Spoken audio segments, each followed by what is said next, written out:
физичка активност, малку посериозно од физичка активност, на тема фитнес, на тема кросфит. Тоа е еден од стиловите кои што се популарни последните ајде ќе кажеме 10 години во Македонија. Физички вежби, филозофија и конкурентен фитнес спорт, така со насловот ќе се обидеме да го опишеме сето она кое што ќе го опфатиме во рамките на разговорот со Атанас Михајловски. Ќе му кажеме добро утро прво на нашиот гостин.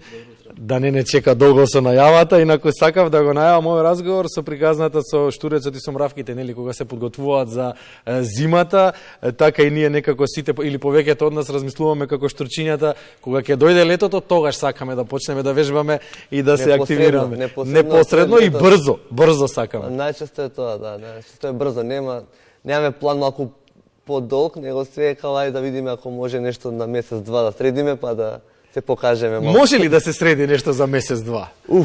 Па не баш. Некој каже дека може, или ќе нема да каже вистина, или ќе има механизми кои што не се баш коректни и здрави. Се што е здраво и коректно не трае 3 месеци. Треба да биде животен стил. Треба малку време, да. Дали кросфитот е нечив животен стил? Дали може да биде? Како не. Може да биде тоа, како може. Тој се смета како моментално за најголемата франшиза во светот, како сали, како афилии, како лиценцирани места за вежбање по оваа проблематика. Негде во врвот околу 2,5 милиони имаше клиенти, тоест луѓе што вежбаат активно, оние што се познати. Активни во официјални кросфит сали во целиот свет. Збориме за 15.000 локации во цел свет, што е озбилна приказна и многу луѓе знам лично од себе, па и блиски и тоа што се следи, што го живеат буквално како живот. Како е кај нас? Колку е популарен кај нас? Кажав јас во најавата дека е популарен последнава деценија кросфит со сите преодни форми нели негови, сега дефиниран како кросфит. Колку кај нас е испопуларизиран и колку е доловена вистинската димензија на кросфитот? Популаризиран е многу, бидејќи социјалните мрежи многу ни се достапни и ни покажуваат многу што се случува во светот. Пред 10 години, кога јас влегував во приказна, буквално кога јас се запозна со спортот и кога решив да се сертифицирам во насока на тренер, да можам да го правам што го правам последните 10 години, имаше, да кажам, една сала активна, која што го правеше ова баш на овој начин. Денеска имаме повеќе сали кои што го прават исто како програмирање и може да кажам дека е баш популарно. Можеби не сите на директен начин кој што се прокламира како кросфит, но многу блиски варијанти на тоа што го правиме ние како активност. Колку има кај нас, сега да ги кажеме на број или ориентационо, на вистина, велиме на вистина, затоа што многу често знаеме да се соочиме со пиратерија во секоја сфера од нашето живење, на вистина едуцирани и сертифицирани тренери кои што можат безбедно да не водат низ овој тренинг процес? Колку што сум запознаен, последна година-две да кажам, значи ние во Македонија сертифицирани тренери имаме по кросфит, мислам дека 5, 6, 7 највеќе. Збориме тренер кој што е поминал сертификација од кросфит директно, која што нема кај нас, мора да идеш на страна по Европа, по Америка, било каде. Се запишува лиценцирање, имаш процес на учење, па полагање и слично, кој што не е едноставен баш и има нивоа, има ниво 1, ниво 2, ниво 3, тоа се наградува, се зависи колку има желба тој што сака да се наградува. И во моментов мислам дека се не повеќе од 7-8 во Македонија, сертифицирани од кои што сме 2-3 со второ ниво на сертификација, така да не сме така многу. За разлика на тоа има луѓе и сали кои што го практикуваат ова на ниво на функционален фитнес, не директно како кросфит, но многу е близко приказна оваа што ние ја правиме и таа што пробуваат да направат другиве, па да наликува малку. Кросфитот има и своја кулминација во однос на професионалниот сегмент од кросфитот, а тоа се CrossFit Games или така нареченото или преведено кај нас светско првенство. Како изгледа едно такво светско првенство? Тоа изгледа како да гледате Лига шампиони фудбал и да гледате најдобрите од фудбалскиот свет и само преточени во фитнес светот. Прикладната е таја што било кој фитнес режим кој би го правеле рекреативно е една приказна која ќе му даде ниво на надпревар, ниво на тет-а-тет вежбање со друг, па да се измериме до кај сме, како сме, што сме, ја менува играта. Иако е почетува како фитнес режим за здравје и бенефит од таа насока, решаваат кроз 6-7 години основачите на приказна Крейг Гласнот и неговата сопруга да направат своевидно надпреварување од делот кај што се вежба и во првите години тоа се случува многу интересно, нема бидејќи самиот спорт е начелно дефиниран како променливи движења, константно променливи функционални интензитети и така натаму, решаваат во првите години да има буквално како томбола варијанта, има дел со репетиции, дел со вежби, дел со временски домени и буквално случајен избор прават на вежби и ги креираат игрите во првите години. И на тој начин се такмичат луѓе под точно дефинирани правила и прописи кој како ќе се рангира во тие неколку вежби, па се решава кој е најфит од сите тие што учествуваат тука.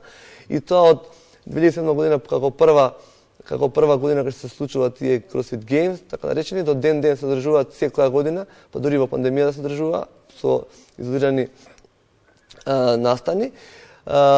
И буквално е како концепт многу приставен, бидејќи може да учествува секој. И ако оцениме дека ние сме доволно фит да учествуваме во тој напред, ние имаме право да учествуваме.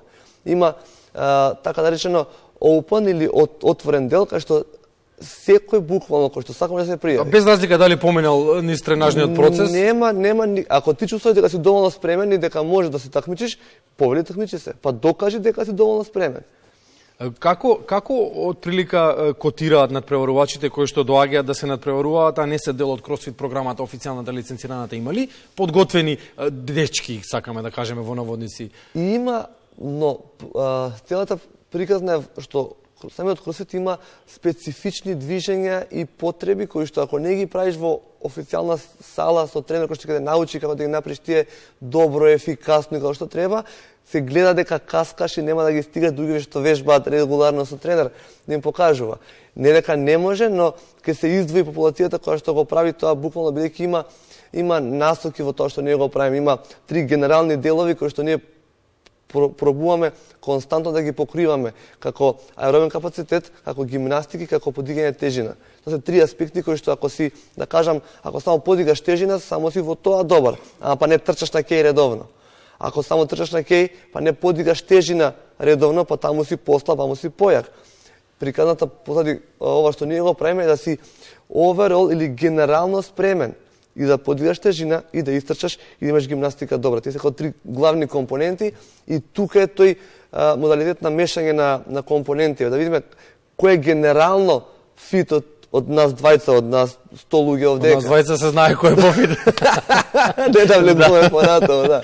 И тоа е приказна добра, бидејќи луѓе што ценат дека се фит и нема грешка, дека секој во својата приказна, во својот дел си е доволно инволвиран и нели нафатен, доаѓа и да види дека има дел кој што му фали, како не е доволно силен, да кажеме, нема доволно гимнастичка контрола и на своето тело и рефлекс, нема доволно аеробен капацитет да издржи 12 минути интензивен аеробен систем да му работи. И тие се некои показатели кои што ако некој сака, може да види дека не е толку едноставно како што изгледа. Да. Сега малку индукција, дедукција од општо кон посебно и од посебно кон општо. Многу стилови на вежбање, многу боречки вештини и слично, кои што се потребни во други сфери од животот, како што се, например, војската, полицијата, обезбедувањето и слично, си наоѓаат своја примена. Дали кросфитот како момент на подготовка на телото, на организмот и на нели, психологијата на човекот се доаѓа од мозокот, тоа ќе констатираме.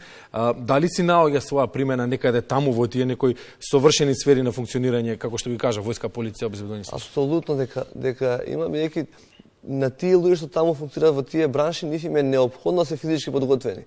Со тоа што кај нив нема дека во вторник нозе ќе правиме, сега ќе чучуваме во вторник, па ќе имаме силни во вторник на нозете. Кај нив имаат случаи во секојдневниот живот кои што не мора да се оверол генерално спремни. Дали ќе мора да избрка некој полицај, дали мора да се качи некој на скала, брзо да угаси пожар. Директна употреба има на тој генерален физички момент, ако го имаш како индивидуа, да се снајдеш во било која ситуација, во било кое време. Тоа е директно е врзано.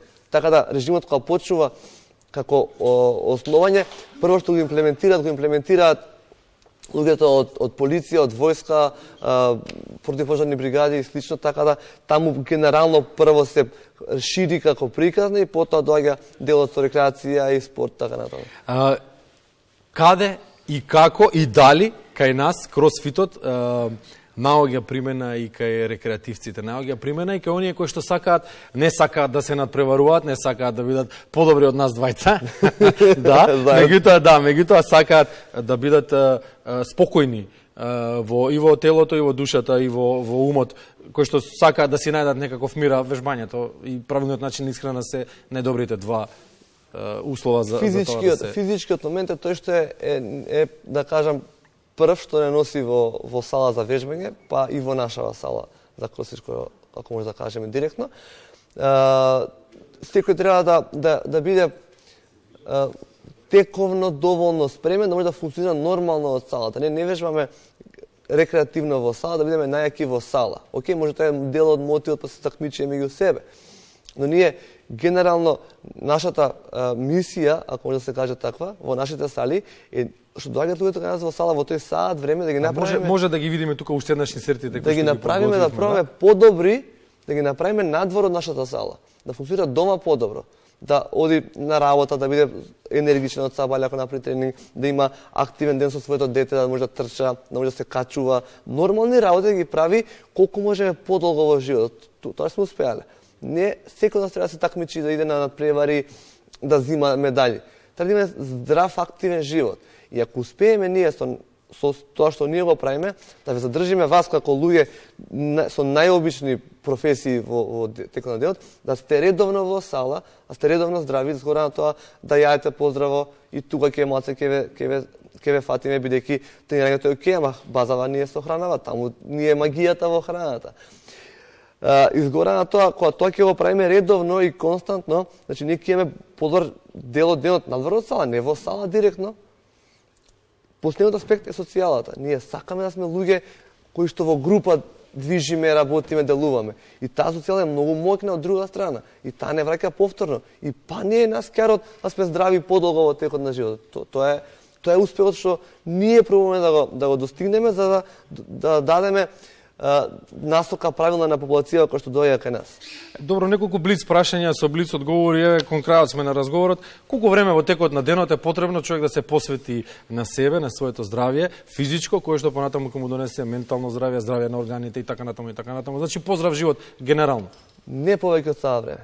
За рекреативен лик кој што нормално сака да функционира, саа време е повеќе од ово. Колку е интензивен тој тренинг од еден час? Дали е нешто спектакуларно што не може да се издржи, да мора појажење да се качува, да тркала тракторски гуми и слично? Сакам да дам на тренинг кај вас на кросфит, но малку да се спремам претходно.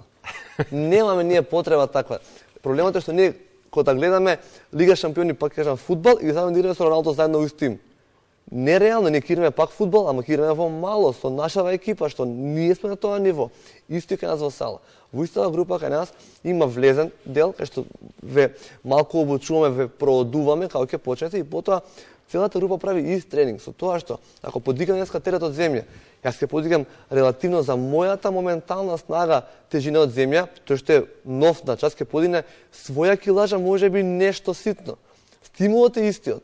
Не и килажата, не и бројката, но дека мора да подигаме, мора да подигаме. Грбот наш сака да подигаме, да биде во функција, мора да буткаме, мора да чучнуваме. Тие се некои нормални функции на нашето тело кои што ги правиме во истиот час, но друг интензитетот. И на крајот последното прашање нека биде кој период од денот е најдобар за вежбање, постои ли такво нешто или зависи од биоритмот на човекот? Многу индивидуално. Нема идеален дел за вежбање, идеален дел за вежбање кој ќе можеш да вежбаш. Ако идеално е са бајле, ако идеално са бајле, ако не можеш са бајле, веќе не е добро. Не е точно. Кога е добро, кога можеш, тоа е добро.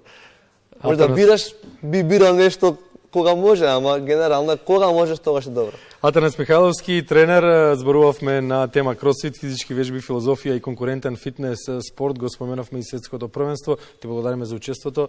Со сопругата ќе поздравиме Елена, редовни гости сте. Ќе продолжиме во истиот ритам, ќе се обидеме да инспирираме многу луѓе. Благодарам. Благодарам, сега